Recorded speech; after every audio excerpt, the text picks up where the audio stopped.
अनुभव कह रहा है। अनुभव इस बात को कहता है कि जितने भी व्यापारियों के यहाँ इस तरीके के वार्तालाप होते हैं, जितने भी व्यापारी अपने इस स्वभाव को नहीं सुधार पाते हैं, वे सब एक एक करके बर्बाद होते चले जाते हैं। बहुत धैर्य की जरूरत पड़ती है संसार को संभालने के लिए बंधु। जितनी साधना करके मोक्ष जाने के लिए साधना करनी पड़ती है, इतनी ही साधना अपने परिवार को चलाने के लिए भी करनी पड़ती है। परिवार के बीच में तो आप थोड़ा बहुत ऊंच नीच की बात कर भी सकते हैं, लेकिन जो आपके परिवार का हिस्सा नहीं है उनके बीच में अगर आपने आकर के, दुकान व्यावसायिक प्रतिष्ठान है, आप लोग क्या क्या लिखते रहते हैं, क्या लिखा रहता है, दुकान मेरा मंदिर है, ग्राहक मेरा देवता है, कर्म ही पूजा है, दुनिया भर की फालतू की बातें लिखी रहती है ना।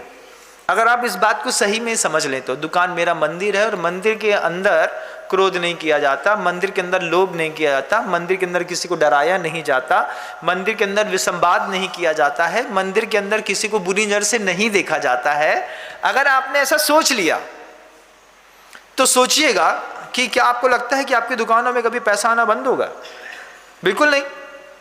आप कोई भी धंधा करिए लेकिन ईमानदारी दिल पे रखिए। आप कोशिश करिए कि हम किसी भी तरीके से लोभ की सीमा को पार नहीं करेंगे, क्योंकि ऐसे कई उदाहरण मिले हैं। लोभ के कारण मिला हुआ चीज भी अभिशाप हो जाती है। कितनी बार आपने इस चीज को देखा या महसूस किया हो। मुझे तो वो छोटी सी एक कहानी हमेशा याद आती है, जिस कहानी में राजा ने एक व्यक्ति को सामान्य से कह दिया कि यहाँ से जहाँ मैं खड़ा हूँ यहाँ से अभी सूर्य का उदय हो रहा है और शाम सूर्यास्त होने से पहले जितनी धरती तुम पैर से नाप करके वापस चले आओगे वहां तक की धरती तुम्हारी। इतना बड़ा मौका मिला, लेकिन ऐसा मौका मिलने के बाद कभी भी व्यक्ति लौट करके उस स्पॉट तक नहीं पहुंच पाया। चलता रहा, सुबह से बिना खाया पिया दौड़ रहा है। दौड़ते जीवन की संध्या हो गई, उसके बाद भी आदमी दौड़ रहा है। उदाहरण से, दृष्टांत की ओर घटा करके अपने आप को, जीवन को सुधारने का प्रयास करिए। 17 साल की उम्र से दुकान में बैठे हैं, आज 70 साल के हो गए, अभी भी आदमी दौड़ रहा है। अभी भी वे दादाजी 80-85 साल के निरंतर दौड़ रहे हैं। भैया दुकान खोलने, ठंडी गर्मी बरसात, बड़े बात की बात है, पहले दुकान खोलो। हाँ, बिल लगे जीरा धनिया हल्दी मिर्च मसाला की पुड़िया बनावे में, 50 रुपये की तुम ले लो, 15 की तुम ले लो, 25 की तुम ले लो। लोभ की उस अविराम अनंत यात्रा को, यात्री को कहीं ना कहीं तो विराम देना पड़ेगा। जमाना कुछ नया चाहता है। बूढ़े चेहरों से व्यवसाय अब नहीं होते, नया चेहरा चाहता है, लेकिन नए चेहरे पे ईमानदारी नहीं है। नए बच्चों को अगर वहां बैठाया जाए तो वो दूसरी तरीके की बातें करते हुए दुकान को धीरे धीरे खत्म कर देते हैं। तो एक दोनों को मर्ज कर दिया जाता है कि पीक टाइम पे आप किसी भी तरीके से इस तरीके की फालतू की बात नहीं करेंगे, कुछ ऐसा काम नहीं करेंगे। धीरे धीरे बच्चे सीखते हैं। लेकिन वो कहानी कहती है कि आप दिन भर दौड़ते रहे, सुबह से लेकर शाम तक चलता रहा, लौटने की कोशिश भी करी कि 2 बज गए हैं, 8 घंटे चल लिया, अब 8 घंटे लौटने के लिए वापस चाहिए। लौटते उस स्पॉट तक पहुंचने से 5 कदम पहले उस आदमी की मौत हो गई। राजा फिर वो बोलता रहा कि जरूरत तो थी 2.5 गज जमीन की, 2 गज जमीन की, और पूरी किलोमीटरों में जिंदगी नापने के बावजूद अपने स्पॉट पर हम लौट करके नहीं आए। लोभ के कारण कई बार हाथ में मिली हुई चीज भी अभिशाप सिद्ध हो जाती है। कहीं ऐसा तो नहीं कि आप अत्यधिक लोभ के कारण अपना एटीट्यूड इतना बिगाड़ चुके हैं कि आज आपके उस एटीट्यूड के कारण आपकी दुकान में कोई चढ़ना नहीं चाहता। कई दुकानों में ऐसे भी होता है, लोग बोलते हैं, बोले पिताजी बैठते हैं तो दुकान ही नहीं चलती, लड़का बैठा था तो बहुत अच्छी चलत। काय भैया, पिताजी के धीरे धीरे सींग निकल आई का? सींग नहीं निकल आई। वे काम करते करते करते आदमी इतना फ्रस्ट्रेट हो गया है कि अब किसी को कुछ समझता नहीं। जबकि कस्टमर चाहता है कि जिस दिन आपने दुकान खोली थी पहली बार पहले कस्टमर को डील करते वक्त आपके अंदर जो इंप्रेशन और व्यवहार था, आपको वो इंप्रेशन और व्यवहार दुनिया में हर कस्टमर से रोज करना पड़ेगा, लेकिन हम ऐसी डीलिंगशिप कर नहीं पाते हैं बंधुओं। हम धीरे धीरे हार जाते हैं। हमारी कमाई हुई चीज़ें और पुरुषार्थ में हम अपने आप को ऐसा समझते हैं कि भैया अब जितना होना था हो गया, अब जो होगा सो देखा जाएगा। और एक बार जिंदगी में शॉप्स में, किसी भी व्यावसायिक प्रतिष्ठानों में, किसी भी कीमत में एक बार डाउनफॉल शुरू होता है, आप 1000 कोशिश करिएगा कभी अपने आप को रोक नहीं पाएंगे।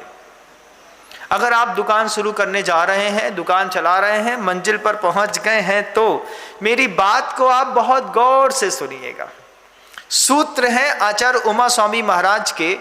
दुनिया में जितने बेहतरीन मोटिवेशनल स्पीकर्स कुछ भी बताते होंगे, वो इन सूत्रों की सटीक व्याख्याएं जीवन जीने के लिए कभी नहीं करते। मुक्ति के लिए सूत्र लिखा था हमारे लिए कि साधक जब भी ऊंचा उठे इन चीजों से मुक्त रहे। हम कहना चाहते हैं कि आप अपने गृहस्थ जीवन में जब भी ऊंचा उठना चाहते हैं, मंजिल पर पहुंचने वाले हर व्यक्ति को ये सूत्र अपनी जिंदगी पर इंप्लीमेंट करने पड़ेंगे। कोई बड़ा आदमी किसी भी अन्य महिला पर गलत नजर नहीं डालता।